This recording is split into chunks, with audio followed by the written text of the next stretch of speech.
Bill, big fan of your comedy podcast. Listen to it every Tuesday on the way to work. Anyway, here's my deal. I moved to Austin, Texas about 3 fucking years ago because of a job. I had just broken up with a long-time on-again, off-again girlfriend and was finally done with the relationship. I made the decision to be single for a while and enjoy the single life in Austin. Worked out well, but I soon met a lady. She turned out to be the girl for me, and I was soon shopping for rings. So we're getting married in the fall. Congratulations. And I moved in about 6 months ago. You see, my girl is a real hard worker, as am I. Jesus Christ, this is fucking long. Settle in, everybody. No one has ever given us anything in life, and we both worked hard to earn what we have. And because of our hard work, we both have successful careers. My Boston accent just came out there. Successful careers. So she's busted her ass through college, got a job, and bought a house on her own. Impressive because she was only 24 at the time.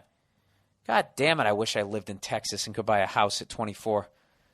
Middle of fucking nowhere. Anyways, and since then, we have worked hard to make it a home together. All sounds good, right? Yeah, it sounds great. Well, there is a catch. Oh, Jesus. Here we go. She has this friend who she's known since childhood. And they grew up together. This sounds like a fucking romantic comedy. They are like sisters, blah, blah, blah. She let her friend move into the house before we met. Oh, no. And was barely charging the girl rent at all. She also had her sister move in, but as soon as we decided to live together, her sister moved out like a normal fucking person. Anyway, so this friend of hers is still living in the house even 6 months after we got engaged and moved in together. Not only did she stay, she also had her loser boyfriend move in while living there. And while living there, she bought a cat and a dog. Well, I mean, what the fuck, dude? How come you're not saying anything?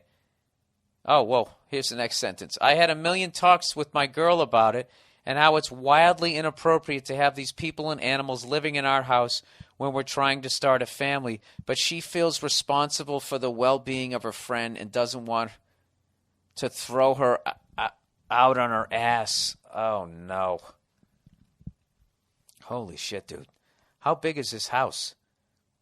Anyways, eventually I talked my girl into sitting down with her friend and her boyfriend and kindly tell them it's time to start looking for another place to live. They agreed, and everything was all good. So 3 months later, the friend still doesn't have a job, and her boyfriend is only working part-time. As far as I can tell, they haven't started looking for jobs or a place to live. I've heard her complaining to my girl about not wanting to sign a lease on a dump because she is planning on getting a job and will be able to afford a nicer place soon. Yeah, she's stringing you along. It's bullshit. She's the laziest bitch I ever met. It sounds like it, dude. The way you're describing it, I already hate her. I'm coming home every work day. I'm coming home from work every day, and her and her boyfriend are sitting on the couch playing video games.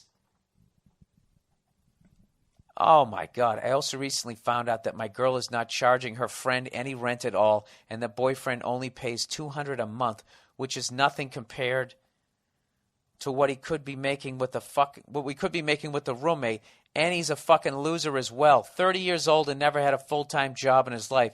He brags about not having any debt all the time, but it's because he's a loser and he's been living off his girlfriend's student loans and my girl's kindness for the past 2 years. Do I have to read the rest of this? Let me blow through the last 2 paragraphs and mercilessly end this thing. People, try to keep these shorter. I suck at reading here. I would be constantly bitching about these people to my girl, but it kills her to know that I'm not happy. She spends a lot of time trying to make my life better, and I really can't stand to see her sad or frustrated. She's stuck in a tight spot. Yeah, dude, the same thing she's doing with you, that she hates to see you not happy and she wants to keep you happy. She's doing that with her friends. She has to make a stand here. So he says, so to make a point, I've been leaving my stuff out in the kitchen and the living room and not cleaning up after myself. And in front of everybody, I tell my girlfriend to leave it, that they should have to clean it up because we're doing them a favor for letting them live there. I've pretty much been a cocksucker openly to them every day for the last 3 months, but they haven't gotten the hint. Yeah, they have. They're fucking deadbeats. They're just ignoring it. So anyways, but me behaving like that makes my girlfriend uncomfortable too, so I backed off a bit. So the latest is that they finally are starting to pick up on the fact that we want them out and are making provisions to move out. But I've recently found out that they are planning on moving in with my girl's mom just down the street. Her mom thinks of the friends as a daughter or a good family friend and is allowing this. This pisses me off because I know they're just going to mooch off her mom just like they did my girl. So now I know I'm planning on having another talk. No, don't do that.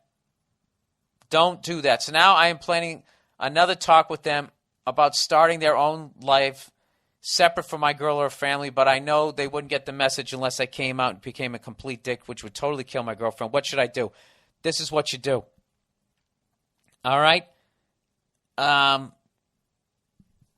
them move into your girlfriend's mom's house. Let them fucking do it. Get it out of your house. All right? Eventually, they will wear out their welcome at your mom's house, and then they're gone. But the thing is right now is if you tell her mom that they're fucking deadbeats and that type of shit, if you'll either come off like a dick or she'll say, well, then to hell with it, they're not moving in. And then they'll be like, well, we can't move out of your place. And now you're stuck with them. All right? You have the things that wouldn't leave in your fucking house, and they're leaving. Let them leave. Let them go down to your sister's mom's house. This is probably where your girlfriend's mom's house. This is probably where she learned that fucking behavior from.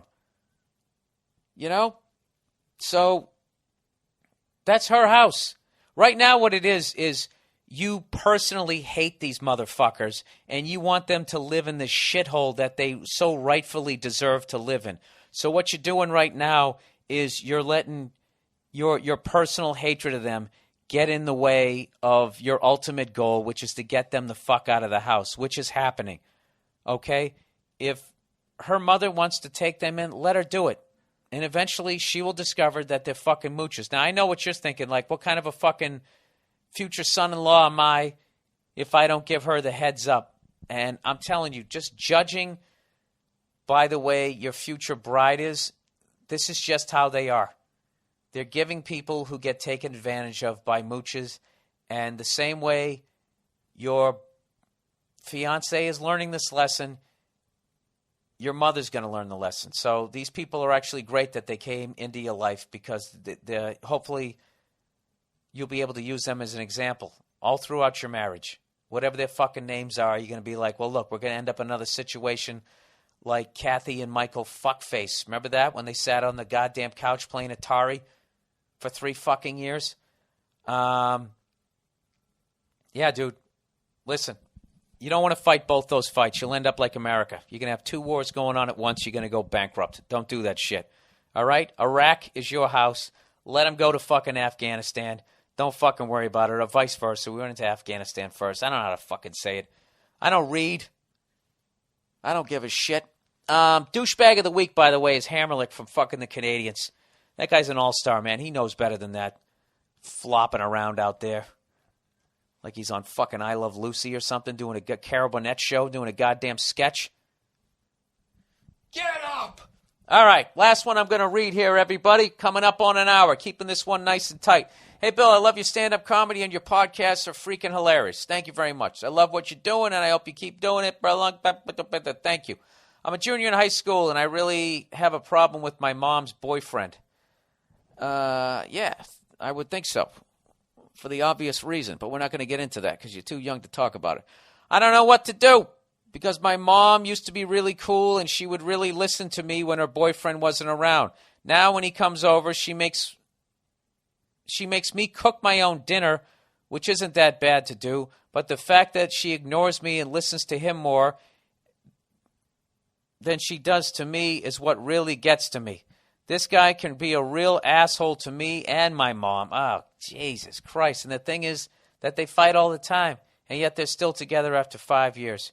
You can tell a douchebag when you see one, and this guy really takes the trophy of #1 douchebag in the country. All right, you know what? Fuck that. Douchebag of the week is the dude dating this kid's mom. He even yells at my mom sometimes, and I felt the urge to confront him one time, and my mom is the one who gets mad at me for trying to defend her. I feel like this guy has changed my mom from a nice, cool mom to one of those reality show moms who don't really give a shit about their kids. Yeah, see, this is why you got to be careful who you let into your life. This guy has kids, and he treats them way worse than he treats my mom. I feel really bad for his kids for having such a bad father figure in their lives. Yeah, this guy's horrific. He's never gotten violent with my mom, I think, but I think my mom has gotten dependent on him for some fucked up reason. Yeah, because he's probably doing that. He's working on her self-esteem. He probably criticizes the shit out of her. And he's turned a nice, positive, great mom into a negative person who's not paying attention to her kid. Yeah, she's got to dump this guy. And I'm pretty sure it's taken a toll on what my mom is like as a person. I have no idea what my mom sees in him because they have practically nothing in common, and he's a total asshole to her and to me. What I really need is advice on how I can handle this situation, what I can do to make this situation better for me and my mom, besides choking this guy in the middle of the night. I would really appreciate some sound advice from you, even though you don't have kids. I would also like to know if you were doing any gigs or any shows around Southern California because I really like to see you in person. Thanks, Bill. All right. This is what you got to do. All right, this is very tricky. One of the hardest things to do is when somebody you love is dating an asshole to approach them and say, hey, I think the person you're dating is an asshole, because they're going to get unbelievably defensive. All right, so I would leave that part out of it. What I would do is when that douchebag isn't around, I would basically tell your mom what you told me, minus the bad shit about him. Just say, listen, I just feel like, you're not listening to me as much as you used to. Tell her you love her. Tell her she's the greatest mom. And just tell her that you felt like you used to be closer. And that you're feeling like you're not as close as you used to be. And that, you realize that her time with her boyfriend is important. But I'd like to have, schedule some hang time with you guys. And you know what? When you guys are out there having a good time, maybe she can, slowly turn into that person she used to be. And then eventually you kind of trick her into talking about that guy. And let her be the first one. This is down the road. Let her, once you guys, have your hang day. And I'll tell you right now, if that guy gets in the way, which he probably will try to because he sounds like an insecure douchebag, that if you guys are actually hanging out, there's a lot of like little Mussolinis running around the world. They just don't have the fucking charisma and the right cataclysmic moment in history to take power. So what they do is rather than ruining countries, they just ruin families. Everyone that they come in contact with. So that's what this cunt is like. And he'll probably try and take that time away from you guys because he'll be convinced. Because in the back of his head, I bet he knows he's a fucking asshole. Or he's a paranoid psycho and he thinks everybody's talking about him anyways, which, of course, you attract what you fear in life. So I think just keep it about you and her. Tell her how great she is. Mother's Day's coming up. It's perfect. And just say, listen, I'm getting older. These next few years are going to fly by, I'd like to take advantage of this time. Let's spend time together. Just you and me like we used to, just one day a week. I respect your time with your boyfriend, but, one day a week. I'm your son, for Christ's sake. We can do this. And like I said, during that time, that douche won't be around. It'll be just the two of you. I bet the old her comes out a little bit. If you do it once a week, it's like therapy. And like I said, eventually you let her bring it up. Let her bring up what that guy's an asshole. He's kind of been a dick, you know what I mean? You just kind of sit there like, yeah, I do know what you mean.